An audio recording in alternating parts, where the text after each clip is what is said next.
So hello students, hope सभी लोग अच्छे होंगे।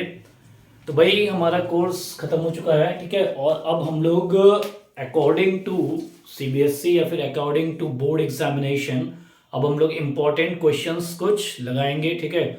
और ये जो इम्पोर्टेंट क्वेश्चन हैं ये बहुत ही अच्छे क्वेश्चंस हैं, ठीक है। इसके बाहर बोर्ड में कोई भी क्वेश्चन नहीं आएगा, ठीक है। इसी से रिलेटेड क्वेश्चन आएंगे, ठीक है। और हो सकता है कि कुछ क्वेश्चंस डिट्टो वही आ जाए। तो ये सीरीज जो है अब सिर्फ बोर्ड को फोकस करते हुए ही रहेगी, ठीक है। जो मेरे शॉर्ट्स भी डलेंगे वो भी उसी पे बेस रहेंगे, ठीक है। छोटे छोटे क्वेश्चंस मैं शॉर्ट्स में डिस्कस कर लूँगा, छोटे छोटे कॉन्सेप्ट में रिवीजन का पूरा वीडियो ना बना के छोटे छोटे शॉर्ट्स में उसको डाल दूंगा ताकि पढ़ना भी आसान रहे। और जो मेरा ड्यूरेशन रहेगा, टाइम ड्यूरेशन जो वीडियोस का, वो भी 10 टू मैक्सिमम 20 मिनट्स। इतने बड़े बड़े नहीं डालूंगा कि तुम लोग बैठ के जो है दिन भर जो है मोबाइल पे ही देखते रहो, ओके। तो भाई इस सीरीज को स्टार्ट करते हैं, ठीक है। ये है भाई बुलेट सीरीज, ओके। और भाई इसमें हम लोग सिर्फ इंपॉर्टेंट क्वेश्चन डिस्कस करेंगे, ठीक है। तो ढेर सारे क्वेश्चंस मैंने अलग अलग जगह से एक जगह क्या किया है, उसको कंबाइन किया है, ठीक है। तो वो मैं डिस्कस करता हूँ। तो भाई पहला क्वेश्चन है, इसमें इलेक्ट्रिसिटी है, अभी अभी इलेक्ट्रिसिटी का मैं डिस्कस कर रहा हूँ, ठीक है। और इलेक्ट्रिसिटी में I think near about 150 questions हैं। जितने लग जाते हैं, बाकी मैं व्हाट्सअप कर दूंगा, ठीक। तो है भाई ये question number 1, a current of 10 ampere flows through a conductor for 2 minutes, ठीक है।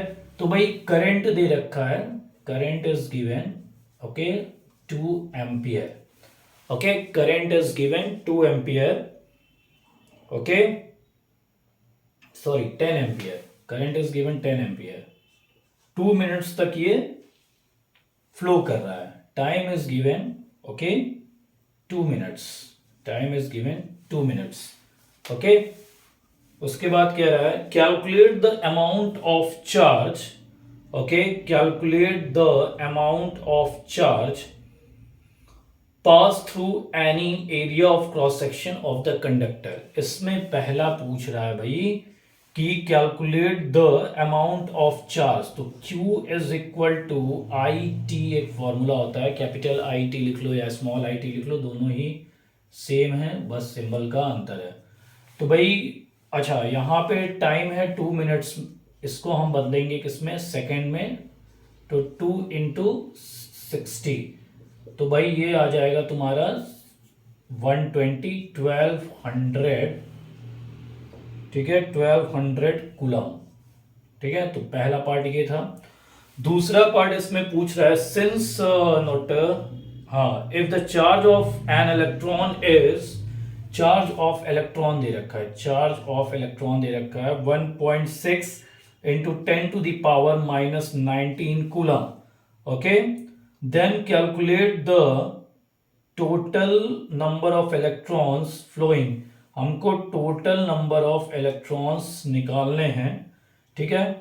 अच्छा एक चीज और, ये जो क्वेश्चन आया है, ये क्वेश्चन आपका आया है 2013 बोर्ड में, ठीक है। 2013 में आया है, ये तो 10 साल के पेपर हम लोग मान के चल रहे हैं, लगाएंगे, ठीक है। तो भाई Q is equal to any, हमको बचपन से पता है, ठीक है। ये भी चार्ज है, स्मॉल q लिखो या कैपिटल Q, देखो हम जानबूझ के सारे सिंबल यूज कर रहे हैं, ठीक है, ताकि आपको कंफ्यूजन ना हो कि भाई स्मॉल q क्या है, कैपिटल Q क्या है, यहाँ सब क्लियर हो रहा है, ओके। तो ये 1200 हो गया, एन मुझे निकालना है, into 1.6 into 10 to the power minus 19 हमने किया, ओके। तो भाई ये हो गया तुम्हारा n is equal to 1200 upon 16, यहाँ एक जीरो और बढ़ा लेते हैं, और ये हो जाएगा 10 टू दावर 19, ओके। तो भाई अब हम इसको काटना शुरू करेंगे, ठीक है। तो ये आएगा 7.5 इंटू 10 टू दावर 21, ठीक है। तो 7.5 into 10 to the power 21 number of क्या इलेक्ट्रॉन्स इसमें रहेंगे, ठीक है ना। क्लियर हो गया, ठीक। अब आते हैं हम लोग क्वेश्चन नंबर 2 पे, ठीक। क्वेश्चन नंबर 2 है तुम्हारा। क्वेश्चन नंबर 2 ये कह रहा है डिफाइन इलेक्ट्रिक करंट, ठीक है, डिफाइन इलेक्ट्रिक करंट, ठीक। और ये क्वेश्चन आया है भाई 2017 में, ठीक है।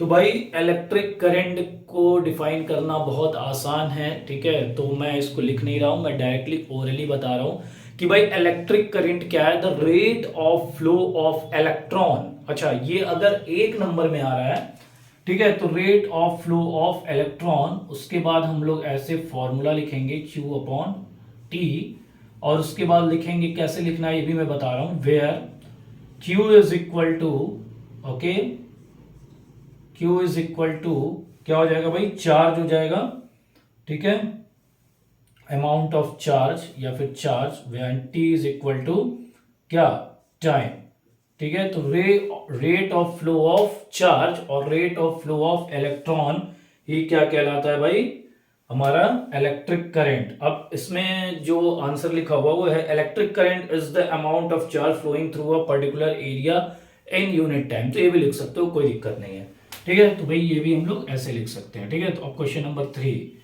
क्वेश्चन नंबर 3 है डिफाइन 1 एम्पियर। ये मेरा फेवरेट है, ओके, तो भाई ये मेरा फेवरेट है, ठीक है। तो 1 एम्पियर क्या हो जाएगा भाई, 1 कूलम अपॉन 1 सेकेंड, ठीक है, ठीक। तो भैया अगर 1 सेकंड में 1 कूलम ऑफ चार्ज फ्लो करती है, ठीक है, किसी भी कंडक्टर से, तो वो कहलाएगा क्या, 1 एम्पियर ऑफ करंट। क्लियर है।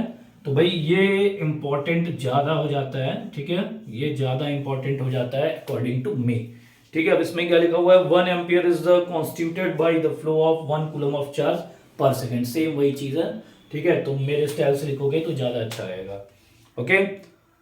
तो भाई ये क्वेश्चन जो आया था, ये क्वेश्चन आया था तुम्हारा 2015 में, ठीक है। तो इसकी संभावना भी बन रही है बोर्ड में आने की, ठीक है। उसके बाद आता है भाई क्वेश्चन नंबर 4, ठीक है। तो क्वेश्चन नंबर 4 कह रहा है, ठीक है, क्वेश्चन नंबर 4 कह रहा है, name a device that you can use to maintain a potential difference between the ends of, okay, between the ends of conductor, ठीक है।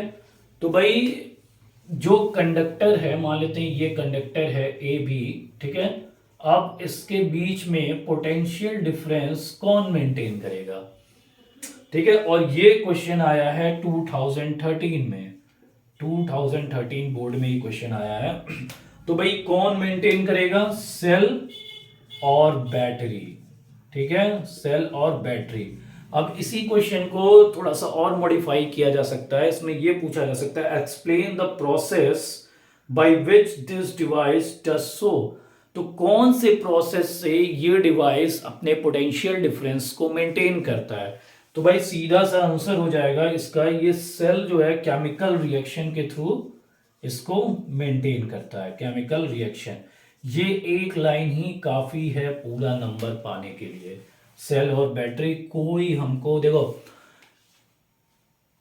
कोई हमको जो है इसमें कहानी नहीं लिखना है, ठीक है। अब भाई एक मैंने वीडियो भी है, how to increase marks in board, ठीक है, वो भी मैं वीडियो डाल दिया हूं, उसको भी देख लेना, ठीक है। इससे पहले वो वीडियो पड़ा होगा, ठीक है। तो भाई ये हो गया।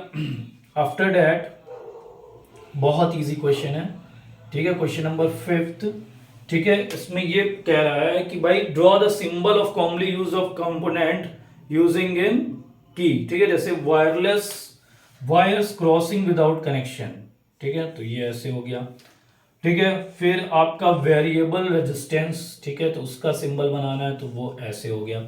इसको रियोस्टेट भी बोलते हैं, ठीक है।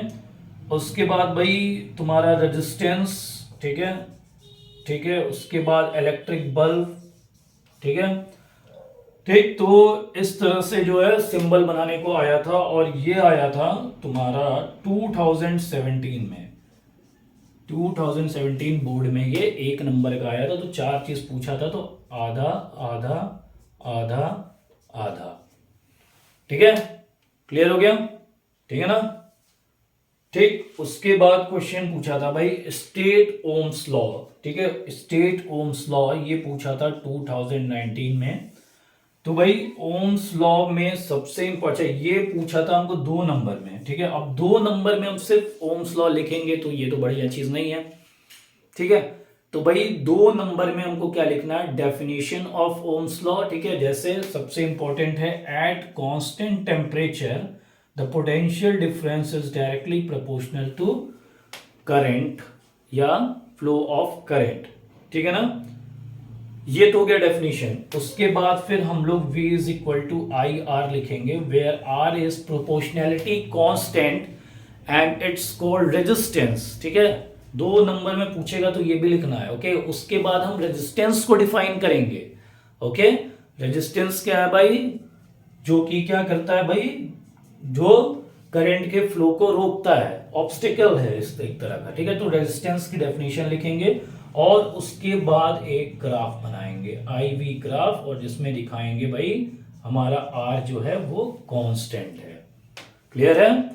तो भाई ऐसे हमको करने हैं, ठीक है। तो हम आज क्वेश्चन 5 तक डिस्कस किए हैं, और भी क्वेश्चन हम धीरे धीरे डिस्कस करेंगे और वीडियो के लेंथ को इंक्रीज करेंगे। मेरा प्रीवियस वीडियो जरूर देख लेना, जिसमें ये है how to increase marks in board examination, okay. That is very important video. Okay class.